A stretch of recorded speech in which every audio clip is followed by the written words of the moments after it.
Hello दोस्तों, स्वागत है आपका हमारे यूट्यूब चैनल स्टडी क्लास में। तो बच्चों, आज का टॉपिक आप सभी के लिए बहुत ही वेरी मोस्ट इम्पोर्टेंट होने वाला है। बच्चों, आज का हमारा टॉपिक है कि पंचशील के सिद्धांतों का उल्लेखन कीजिए। इस तरीके से यह टॉपिक आपसे 5 नंबर में यानी कि 5 नंबर में पूछा जाता है सामाजिक विज्ञान के पेपर्स में।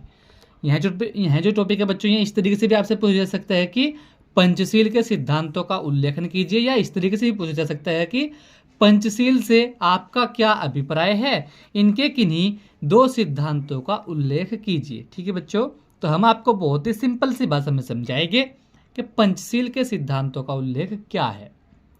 तो पहले हम पंचशील से अभिप्राय, इनके पंचशील क्या होता है, क्या अभिप्राय है पंचशील से, यह समझाएंगे। इसके बाद आपको पंचशील के सिद्धांत समझाएंगे, क्योंकि यह टॉपिक बहुत वेरी मोस्ट इंपॉर्टेंट टॉपिक है। और 10वीं क्लास और 12वीं क्लास के छात्रों के लिए बच्चों यह टॉपिक बहुत वेरी मोस्ट इंपॉर्टेंट टॉपिक है। हर साल बोर्ड एग्जाम में यह टॉपिक 5 नंबर में पूछा जाता है। तो बने रहना वीडियो में लास्ट तक। जो हमारे चैनल पर आप पहली बार आए हो तो हमारे चैनल को सब्सक्राइब करें और बेल आइकन को प्रेस करें, जिससे कि आने वाली नेक्स्ट वीडियो का नोटिफिकेशन आप सभी को मिलता रहे। तो देखिएगा बच्चों, पंचशील से क्या अभिप्राय है या पंचशील के सिद्धांतों का उल्लेखन क्या होता है। तो सबसे पहले आपको बोर्ड एग्जाम में लिखना किस तरीके से, जिससे आपके बच्चों 5 नंबर पक्के हो जाए। तो सबसे पहले आंसर आपको हेडिंग डालनी है। आपको लिखना किस तरीके से, देखिए, भारत के प्रथम प्रधानमंत्री पंडित जवाहरलाल नेहरू शांतिपूर्ण सह अस्तित्व तथा विश्व राज्य के आदर्श में विश्वास रखते थे। तो बच्चों, भारत के प्रथम प्रधानमंत्री कौन थे?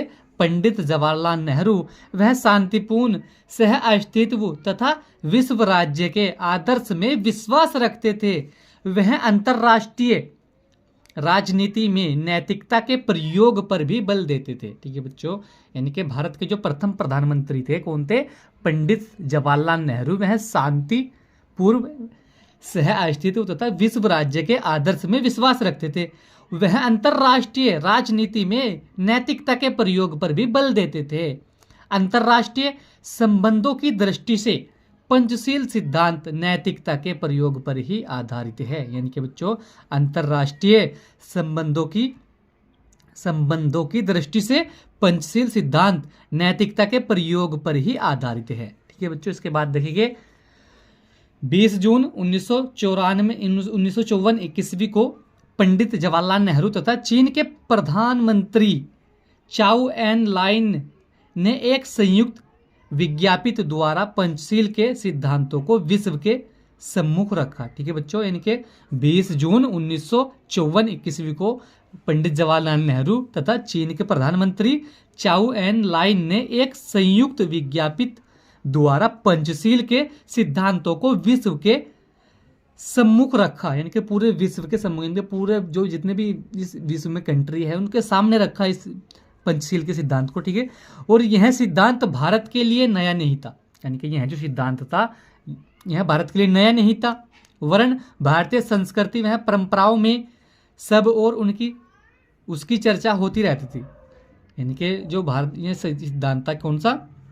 पंचशील के सिद्धांतों को विश्व के सम्मुख रखा। यानी कि किसने? यानी कि 20 जून 1994 ईस्वी को पंडित जवाहरलाल नेहरू तथा चीन के प्रधानमंत्री चाउ एन लाइन ने एक संयुक्त विज्ञापित द्वारा पंचशील के सिद्धांतों को विश्व के सामने रखा। यह सिद्धांत भारत के लिए नया नहीं था, वरन भारतीय संस्कृति एवं परंपराओं में सब और इसकी चर्चा होती रहती थी। और पंचशील के सिद्धांतों का प्रतिपादन करके पंडित जवाहरलाल नेहरू ने भारत की शांति प्रियता का परिचय दिया था। यह सिद्धांत निम्नलिखित है। ठीक है बच्चों, यानी कि पंडित जवाहरलाल नेहरू ने क्या किया था?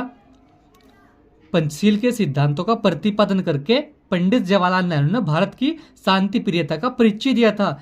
और यह सिद्धांत निम्नलिखित है। कौन कौन से सिद्धांत देखेंगे बच्चों कि पंचशील के सिद्धांत निम्नलिखित कौन कौन से सिद्धांत है जो उनसे के पंचशील के सिद्धांत है। तो बच्चों, सबसे पहला सिद्धांत था पंचशील का, देखिए सबसे पहला सिद्धांत जो था यही था कि एक दूसरे की प्रादेशिक अखंडता और सर्वोच्च सत्ता के लिए पारस्परिक सम्मान की भावना रखना। यह भी बच्चे एक पंचशील का ही सिद्धांत था। क्या? एक दूसरे की इनके प्रादेशिक अखंडता और सर्वोच्च सत्ता के लिए पारस्परिक सम्मान की भावना रखना। ठीक है बच्चों, यह भी क्या था? एक पंचशील का ही सिद्धांत था।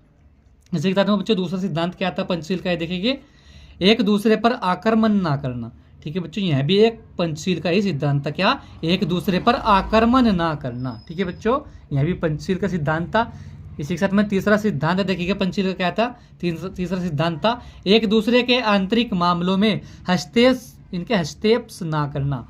यानी कि एक दूसरे का कोई भी किसी के देश एक दूसरे के साथ कुछ भी आंतरिक मामला हो एक दूसरे देश के साथ, उस पर हस्तक्षेप यानी कि सिग्नेचर ना करना। यानी कि कोई झगड़ा वगैरह हो जाता है एक दूसरे के देश के बीच, तो कोई दूसरा देश जो है उसमें जाकर कोई टांग ना अड़ाई, यह भी इसका सिद्धांत था। यह भी बच्चों पंचशील का ही सिद्धांत था।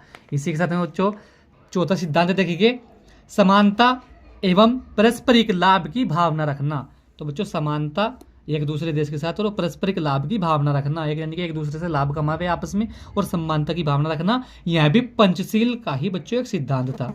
इसी के साथ में पांचवा सिद्धांत देखिए बच्चों शांतिपूर्ण सह अस्तित्व में पूर्ण विश्वास होना। तो बच्चों शांतिपूर्ण सह अस्तित्व में पूर्ण विश्वास होना भी पंचशील का ही बच्चों एक सिद्धांत था। इसके बाद देखिए इस सिद्धांत के अंतर क्या था, और अंतरराष्ट्रीय परिस्थितियों में पंचशील ही विश्व शांति का स्थायी मार्ग है। तो बच्चों अंतरराष्ट्रीय जितनी भी परिस्थितियां होती है पूरे अंतरराष्ट्रीय में, इसमें पंचशील ही विश्व शांति का स्थायी मार्ग है।